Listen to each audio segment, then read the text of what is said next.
A atração a seguir é recomendada para todas as idades.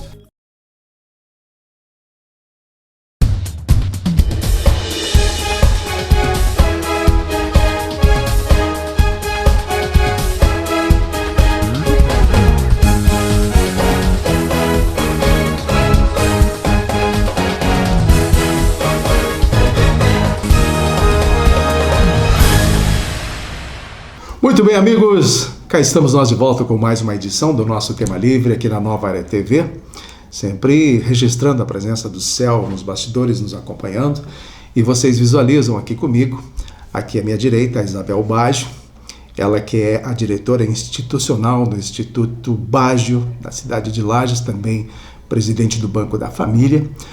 Aqui à minha esquerda, a Edith Moraes, ela é executiva do Instituto Baggio. E a gente tem umas novidades para falar para vocês, aliás, uma grande novidade. Vou deixar para elas, obviamente, para ir contando para nós.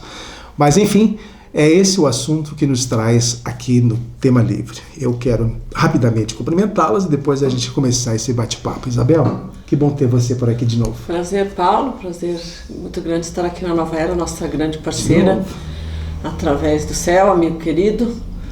Estamos aqui para contar boas novidades. Boas novidades. É a Isabel e a Edith é a primeira vez, né, Edith? No Tema Livre. Que nós estamos no Tema Livre, sim. Né? Mas para contar as coisas boas. Boas. Né? Já estivemos em outros, né? Teve, sim, você já participou de outros programas aqui. Mas a novidade, então, eu acho que vou passar para a Isabel, que é a presidente do Instituto, para ela já dar esse start. Hein, Isabel? O que tem pela frente? Temos uma novidade muito importante. Estamos resgatando a história do Correio Lagiano. Só 80 anos, né? Também. 80 anos de vida, 250 mil páginas de jornal impresso. Olha aqui. Quantas? 250 mil. Deus. E aí estamos compilando, foi uma tarefa árdua, e transformando toda essa história num livro, que vamos lançar no dia 9 de maio para a comunidade da Serra. Essa história precisava ser registrada. Eu diria com que certeza. Foi uma grande missão dirigir o jornal por 20 anos, recebendo essa incumbência, ou assumindo essa incumbência depois que meu pai faleceu. Então, nós, dia 9 de maio, repetindo, estamos entregando um compêndio, 2 volumes, da história do Correio Lagiano, revisitada e trazida para os tempos atuais. É uma obra foi bastante trabalhosa.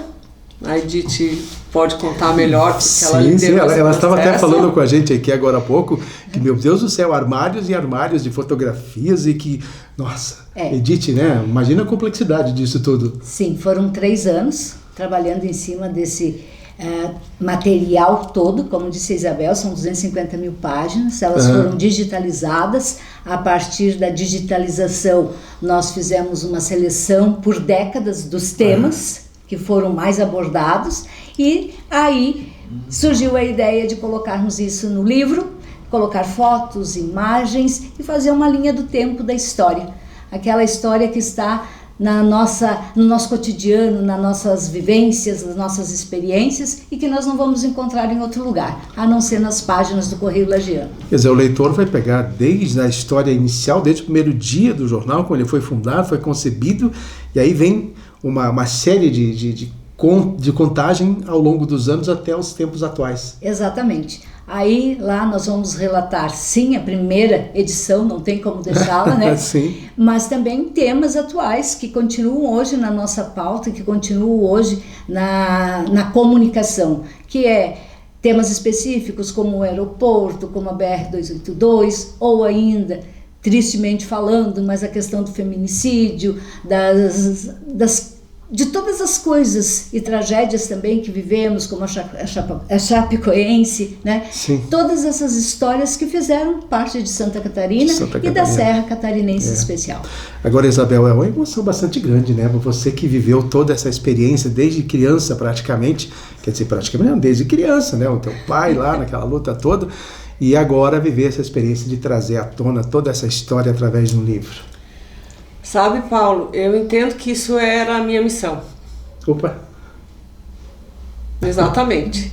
E aí, trazendo essa missão para agora, até me emociona um pouco, né? O que eu quero dizer com isso? Ter encerrado o jornal, numa circunstância de tempos, de Sim. atualização, enfim, dos tempos da comunicação, foi um processo doloroso, foi um processo imagino. difícil.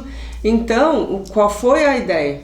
Até porque já tinha sido iniciado esse processo desse livro mesmo antes da descontinuidade do jornal. Mas então, encerrar uma história tão rica, tão longa, com tantas informações, simplesmente com uma última edição, me parecia que não era justo. Vem aí então esse novo projeto. Aí veio esse novo projeto para encerrar um ciclo, que foi o ciclo da existência do Correio Lajano. E aí, parafraseando a Edith, a história existe. Então o jornal acabou como material de produção de conteúdo diário, mas a história está registrada. Então, dessa maneira, e ela é viva, porque existe um começo, existe meio, mas às vezes não tem fim. E dessa maneira, o que acontece? A gente só está aqui hoje porque alguém fez alguma coisa antes. Claro. Então a história se movimenta de forma continuada, apesar de ela ter se encerrado. Então, dessa maneira, como eu disse no início, a missão estará cumprida no dia 9 de maio. Pois é, essa existência do Correio, inclusive eu acho que foi o jornal mais longevo, né? Que mais permaneceu tempo, né? Acho que em Santa Catarina é o mais antigo. Não, nós Teve mais fomos um? o terceiro. O terceiro? Terceiro. Primeiro foi o jornal O Estado, que descontinuou há muito tempo. Depois foi o jornal A Notícia, que descontinuou antes do Correio Lajano, e depois éramos nós. Isso, pois é. E essa marca registrada do Correio Lajano, a gente estava muito, assim, diariamente recebendo em casa o jornal, e quando houve o anúncio, a gente como jornalista, você não imagina, Isabel e Edith, a gente sente uma amargura muito grande, porque eu quase fui trabalhar no Correio Lajano a convite do seu Baixo. Ele chegou a conversar comigo. Quem não trabalhou no Correio Lajano em algum momento da sua vida? Mas eu fiquei no quase, né? Mas enfim, o seu Baggio queria. Pelo menos tinha aí. Um dia ele me chamou lá, nós sentamos frente a frente, ele, Paulinho, vamos, quem sabe, mas eu estava recém chegando na televisão aqui, não era assim, né? A gente chegar e já sair da outro veículo para ir para outro, né? Era um pouco complicado.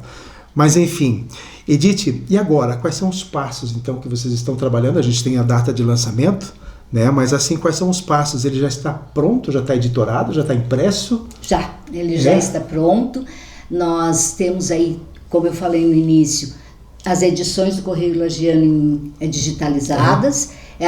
Já tem uma parte dela online disponível. Ele será ao público, todo online depois também, né? E depois também será online. Então, de 39 a 65 nós temos disponível online as edições. São quantas páginas? Então vai dar? Desse período? Desse primeiro livro. Desses 2 exemplares do volume, dão em torno de umas 500 páginas. 2 exemplares? 2 exemplares. Então, nós dividimos em 2. Páginas. A Débora Bombilha acompanhando a gente aqui, olha que linda. 500 páginas, 250 em cada volume, para não ficar um maço, né? Imagina, né? Daí ficaria nós colocamos então em 2 volumes. E nesses 2 volumes, 250 páginas cada um, fazendo com que o impresso chegue até as mãos das bibliotecas, das escolas e assim também o online, que as pessoas podem estar ali folheando o livro, olhar a matéria de 1959 e dizer, mas isso aqui foi o ano que eu nasci, o ano que meu pai nasceu, o ano que meu avô nasceu e ir lá. E como é que vocês estão preparando para esse lançamento? Claro, vai ter uma solenidade bacana. Vamos. Né? Imagina uns audiovisuais, assim, mostrando a história do jornal. Já estou sentindo aí, mas a Isabel já está com os olhinhos lacrimejando aqui, coisa mais querida. Pode ser um dia especial.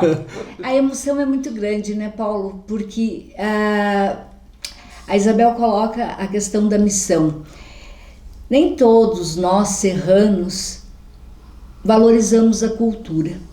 E nem todos nós, serranos, vemos a cidade de Lages como um lugar confortável, aconchegante, seguro e bom de viver.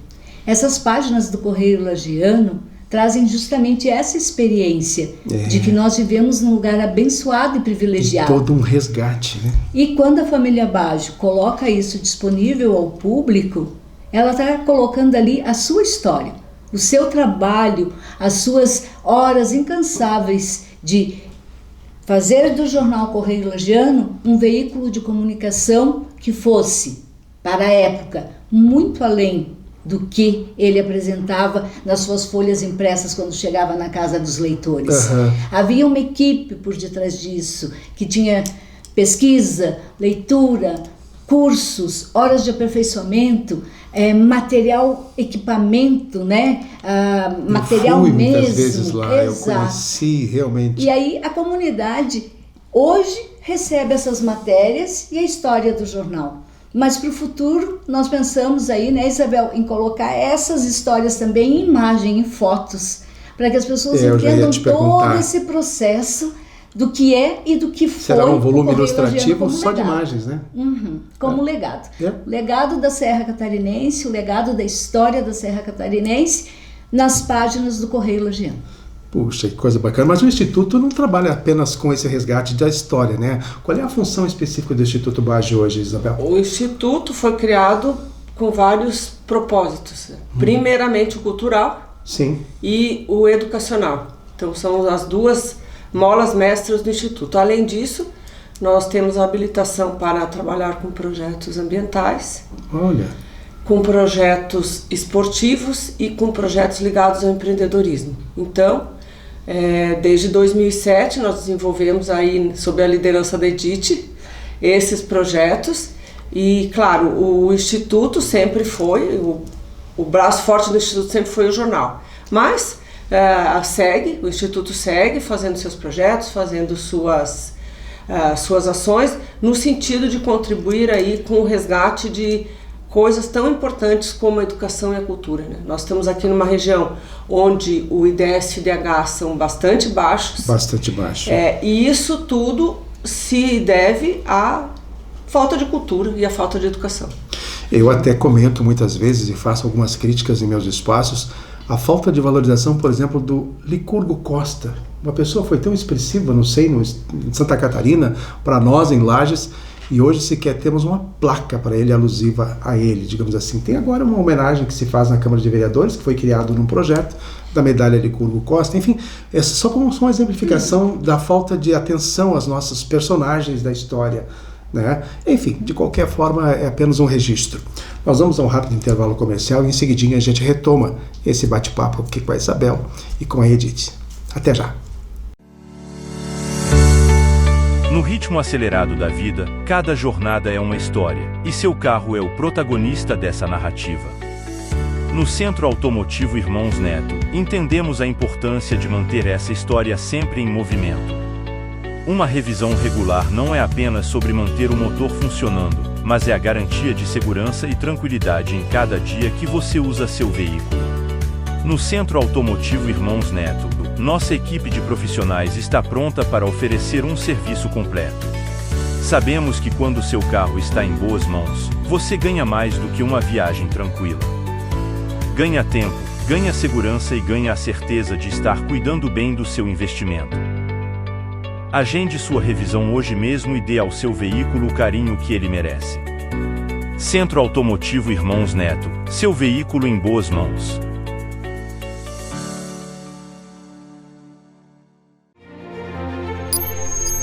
Se você busca segurança, qualidade e agilidade no serviço de transporte, conheça a transportadora Zappellini. Levamos de norte a sul do país a sua carga em caminhões modernos e com profissionais qualificados. Transportadora Zappellini, transportando com qualidade e segurança para as melhores empresas do Brasil.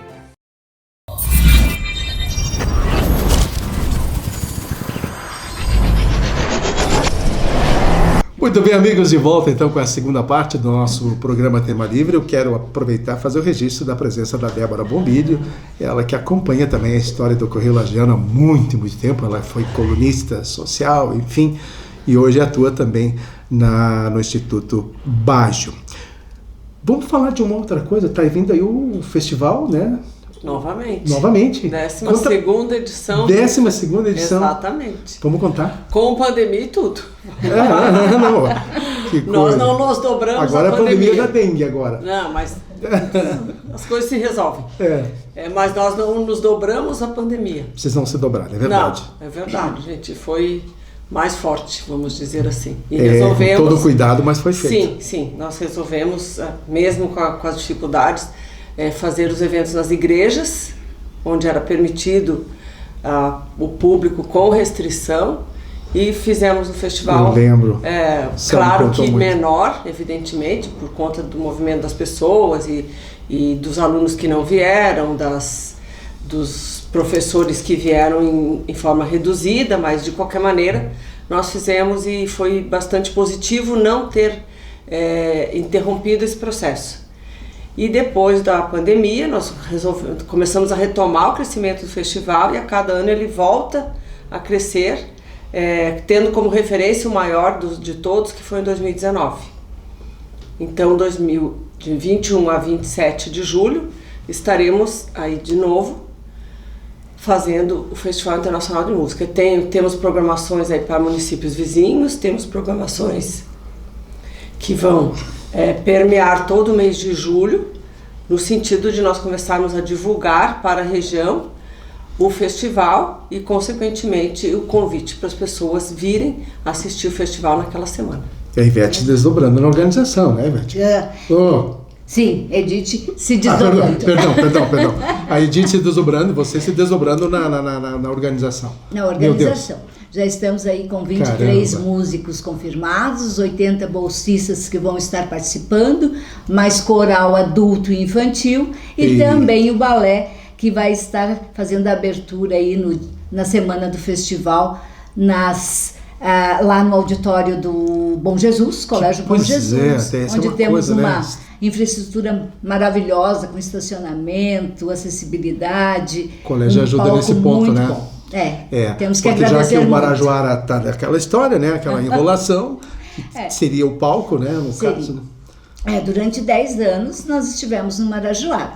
Aí o ano passado fomos para o Bom Jesus, tivemos sempre a parceria do Bom Jesus, né? Porque é um período de férias escolares, então as salas são salas que são amplas, são agradáveis, tem uma boa acústica, e os professores realizavam suas masterclasses no Bom Jesus. Olha só. E agora, com o auditório do Bom Jesus também reformado, com uma acústica adequada, um palco grande, bem organizado, a parte de Qual é a capacidade, abertura, né? 680 pessoas. É bastante. É bastante. 200 a mais que o Marajoara. 200 lugares a mais. Então compensa muito, né? Sim, a estrutura do diocesano é excelente, tanto no conforto para as pessoas que assistem, quanto no conforto para quem se apresenta. Então, a área de camarins, iluminação, tudo que é necessário para que os músicos que vão se apresentar fiquem bem acomodados também existe. Então, nós estamos muito felizes, muito confortáveis em fazer lá.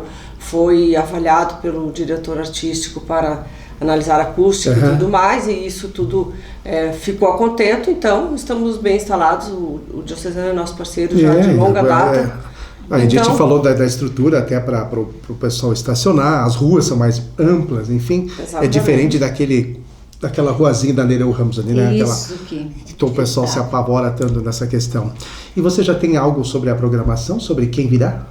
Bom, nós estamos construindo, tem professores já que são frequentes assíduos do festival, mas nós começamos também a retomar convites de músicos de fora do país.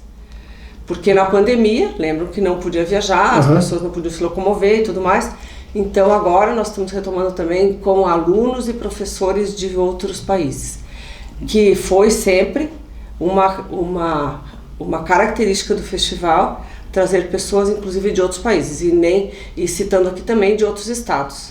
Nós já tivemos em torno aí de 15, 18 países e estados presentes no festival. Por isso ele é Festival Internacional de Música. Ah, que legal.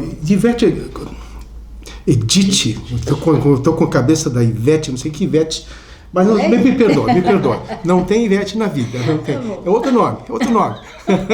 Aqui está uma gozação hoje, aqui que vocês, um dia vocês vão saber essa história. Mas, Edith, me diga uma coisa, e a captação de recursos, como é que vocês fazem para trazer esse pessoal? Bom, o festival ele é inscrito através do incentivo fiscal, certo, né, pela Lei Rouanet, então o imposto de renda, e pelo Estado, pelo ICMS, né, o Programa de Incentivo à Cultura.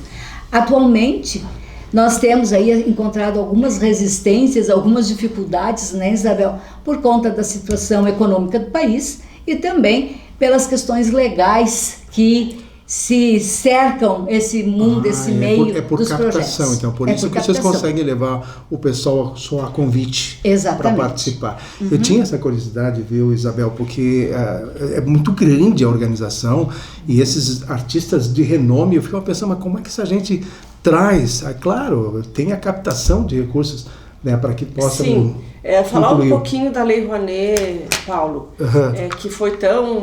que é tão mal falada e por algum lado, por um lado, existe esse mau uso da Lei Rouanet. Então vamos falar, os grandes artistas nacionais usam Lei Rouanet. Não precisariam. Sem dúvida nenhuma, eles têm meios de viabilizar os seus shows, seus eles ganham duplamente a Lei Rouanet porque e a eles entrada. cobram. Exato. Eles cobram. Então, vamos falar, esse é o lado ruim da Lei Rouanet. O lado bom da Lei Rouanet são projetos como o que a gente executa e tantos outros que acontecem, que são projetos de inclusão. Porque nós não cobramos nem um centavo de ninguém. São alunos bolsistas que se deslocam das regiões mais longínquas. Nós já tivemos alunos do Amazonas que vieram aqui, pagaram a sua passagem e todo o período que estiveram, tiveram alimentação e também hospedagem, porque o projeto paga. Esse é o verdadeiro sentido da Lei de Incentivo à Cultura. O resto é mau uso do dinheiro público. É verdade, então, essa versação é complicada. Aí então nós nos cadastramos há 12 anos, desde a primeira edição nós recebemos recurso de Lei de Incentivo à Cultura, e aí sim, então, nós nos credenciamos, recebemos a possibilidade, a oportunidade de captar e sairmos da captação. Esse é o outro grande desafio, porque precisa sensibilizar as empresas que têm figuras importantes nesse processo decisório, que é a alta administração, enxergando que ela não gasta nem um centavo a mais do que o imposto que ela pagaria. É só a dedução do imposto. É só a dedução do imposto, e a área contábil, que às vezes não acha tão confortável, tem um processo bastante simples de ser feito, mas algumas pessoas se ressentem de fazer isso. Então, bastidores. Aí eu também uso a fala da Edith para dizer o seguinte: nós serranos, temos que investir nos projetos locais. Tanto quanto as pessoas, por exemplo, da região norte de Santa Catarina, tanto quanto a região sul, investem nos projetos locais. E não há invasão, por exemplo, de recursos de empresas localizadas aqui e que investem em, sei lá, São Paulo, Curitiba, Porto Alegre. Lá existe abundância de recursos, aqui não. Então, também a conscientização do recurso para a cultura, porque a empresa não gasta nada mais do que simplesmente o tempo de fazer um lançamento contábil, de fazer um processo financeiro um pouco diferenciado, e ela não gasta mais nada que isso. Além disso, ela recebe, né, de contrapartida a divulgação, que ela é apoiadora, o que é bastante simpático num mundo ESG. Né? O mundo do meio ambiente, do social e da governança. E todo mundo fala o seguinte, que o social é você investir, não no social sociedade, mas no social dando acesso às pessoas que não têm. Então, esse é um processo que tem que ser de aculturamento das nossas pessoas, da região serrana, de quem empreende aqui, e que nada mais é do que um olhar para quem não tem acesso. Pois é. O Céu já está fazendo um sinalzinho para a gente, quase acabando o tempo. A gente vai perguntar para você, ou pelo menos fazer mais um chamamento nessa história, né, Edith, para que a gente possa dar um respaldo maior a esse evento e contar com a gente para nós divulgarmos mais proximamente. Bom, O Festival Internacional de Música na Serra, ele começa no dia 21 de julho e vai até dia 27 de julho. Certo. O período de captação dele já está acontecendo. E ele segue durante o período de execução até 30 de setembro. Nós estamos abertos a encaminhar portfólio, documentação, conversar com contadores, conversar com os grupos interessados, tá? E, acima de tudo, como disse a Isabel, nosso evento é gratuito e ele chega às pessoas que não têm acesso. Esse ano, só para finalizar, nós vamos estar fazendo concertos sociais em Rio do Sul e Trombudo Central. Cidades que foram atingidas pelas cheias, pelas enchentes e que se reconstruíram, que se fizeram novamente fortes e guerreiras, como é o povo catarinense, né? Que não foge à sua luta, não foge à sua vida e que vive com alegria e com muitas experiências aí positivas. Falou bonita. Isabel, então, estamos à disposição para a divulgação mais próxima do lançamento do livro e também para falar também de novo do festival. Muito tá bom? bem. Muito bem, muito obrigado pela oportunidade, sempre é uma alegria. Obrigado por vocês comparecerem nesse espaço. Imagina, também. Fico muito feliz. Obrigado. Débora, um grande abraço para você. Ó. Tô de olho, hein? Cuidado. Só nós sabemos a história, né? Tá bom? Conversa de bastidores. Conversa de bastidores. O Céu gravou, mas ele vai apagar ali. Vamos quebrar a câmera dele depois para não mostrar. Mas é isso, gente. Um abraço a todos vocês. Na próxima semana, se Deus quiser, a gente está de volta. Eu agradeço, então, a Isabel e a Edith por esse bate-papo bem informal a respeito dessas novidades que o Correio Lagiano está lançando e o próprio festival. Tá bom, gente? Forte abraço. Até semana que vem.